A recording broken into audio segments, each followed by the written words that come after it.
continuação do trabalho de algoritmos. O prazo se estendeu, né? Então, como eu havia dito, se eu tivesse mais tempo, eu consegui fazer o preditivo compiler. Lembrando que eu já tinha feito no vídeo passado o first, follow e a tabela sintática. E como eu tive mais tempo, eu consegui completar aqui o preditivo compiler. Primeiro eu vou começar pelo teste com desafio da prova, né?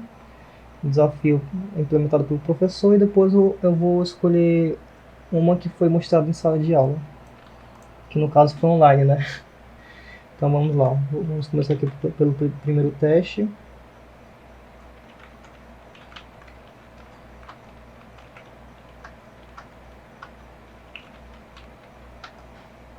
Depois que eu mostrar aqui esse primeiro teste, eu vou lá no código e vou explicando certinho o que foi que aconteceu. Certo. Aqui no caso, vou ter que escolher, né, o reconhecedor compiler. Vou escolher o CA, que foi mostrado em sala, então acho que fica mais fácil. E aqui no caso ele deu entrada recusada, certo? Agora eu vou mostrar o teste que foi mostrado em sala, né? E vamos ver o resultado. Daqui a pouco eu vou no código para explicar como é que funciona. Deixa eu dar uma olhada aqui.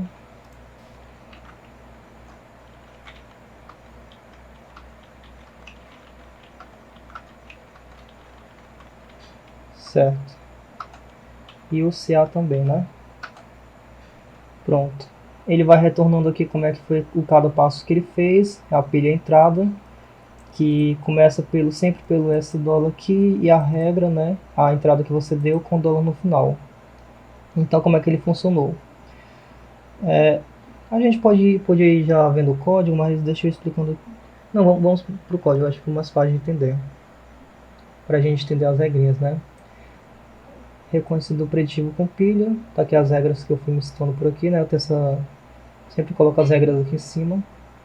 E aqui começa o código em si. Vamos entender linha por linha aqui o que foi que houve. Eu fiz assim. Eu organizei por x, y, z, como eu havia explicado no vídeo passado, onde o x é o primeiro valor, o y é a regra que você manda, certo? Tanto que eu já coloquei o dólar aqui. E o z era para ser a ação, né, que eu ia implementando. Só que no caso aqui, em vez de usar o z para armazenar o valor e depois retornar a ação, eu já decidi direto aqui no loop e dando print nos valores. Eu achei mais fácil fazer assim, né? Mas eu podia colocar tudo aqui numa lista, mas não faz diferença. Eu comecei aqui com o loopzinho, para quando ele achar, quando terminar os valores, ele simplesmente para o loop aqui, e que seria na primeira regra, né? Quando os dois forem dólar, ele já para aqui o loop e ele retorna a frasinha aqui que for aceita. Então vamos lá, a primeira regra é essa aqui, né? Se o primeiro valor do x, que seria, vamos ver aqui, se o primeiro valor do x for dólar, que no caso não é, né? Porque é S, e o primeiro valor de y for dólar, ele já para tudo, que é o último valor, né? Segunda regra que é quando o primeiro valor for igual ao valor de y e quando o valor de y for diferente do dólar. E quando for, o que ele vai fazer? O x ele vai desempilhar. Então o que ele faz aqui? O x ele é tudo que tiver menos o primeiro valor. Então no caso aqui, tá vendo aqui, ó? Aqui, daqui para cá, ele veio para a segunda regra. Então ele ignora sempre o primeiro e pega o resto. A mesma coisa com C, ele ignora sempre o primeiro e pega o resto. Então basicamente essa linha de código faz isso. Muito simples, né? Python, nossa, facilita muito.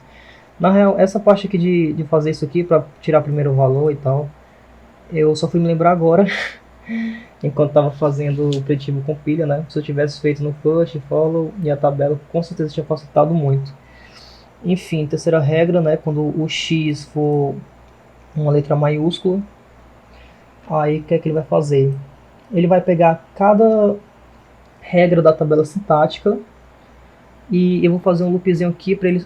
É aquele negócio que eu expliquei, né? Para ele poder só implementar um valor, senão ele pode querer implementar mais. Só que eu acho que isso não aconteceria, né? Porque por causa das regras aqui de baixo. Deixa eu explicar como é que funciona.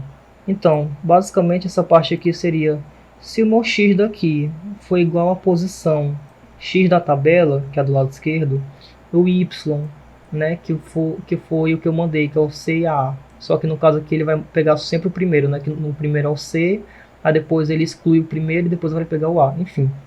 Aí o valor recebido aqui da entrada foi igual ao segundo, foi igual ao y da tabela, que é a parte de cima, então dá pra ver que eu já peguei a coordenada, né? Se ele for igual, o que é que ele vai fazer? A primeira coisa que ele vai pesquisar aqui é que se o tamanho dele é menor, se 3 é menor do que o tamanho de P, que é o tamanho da regra da tabela que eu estou vendo agora. Por que eu fiz isso aqui? Eu fiz isso aqui porque eu queria saber se a primeira e a segunda letra é maiúscula, porque aí no caso já entraria em outra regra, como é o caso do AB. Se eu tiver o A e o B, o que é que ele fez? Eu vou até mostrar aqui, ó. Tipo, aqui era A, né?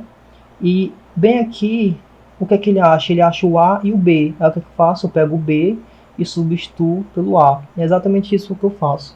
Só que ele estava dando erro index of range, né? Então eu tive que fazer essa implementaçãozinha aqui para ele não ficar quebrando o código. Basicamente é isso.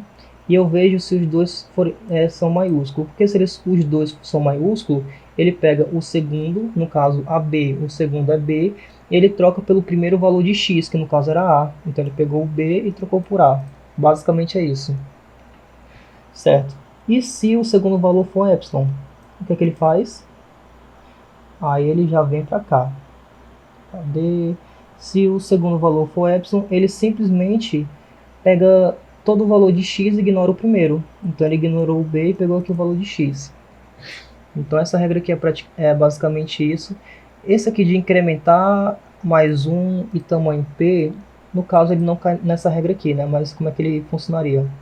Seria se ele rodou toda a tabela, ele não achou nenhum valor igual. Se ele não achou nenhum valor igual, é porque não tem aquele valor e é vazio, né? Então eu recusaria aqui a entrada. Então é basicamente isso, né? Códigozinho bem simples. Como foi dito, ele seria o mais fácil de implementar. Na real, eu consegui deixar esse código bastante curto, porque eu tinha feito, como eu tinha dito na aula passada, não sei se eu falei no vídeo passado, que eu tenho mania de deixar um código, vendo no dia seguinte, não entender mais nada e excluir e começar de novo. E foi exatamente o que aconteceu aqui. Eu olhei um código aqui gigante que eu tinha feito, não tinha entendido nada. Aí eu comecei a pensar, cara, por que eu não faço desse jeito, né? Peguei um papel, comecei a fazer uma arquiteturazinha e aí saiu isso aqui. Ficou muito bem embolado, gostei bastante desse trechinho aqui de código e funcionou muito bem. É isso, espero que tenham gostado aí.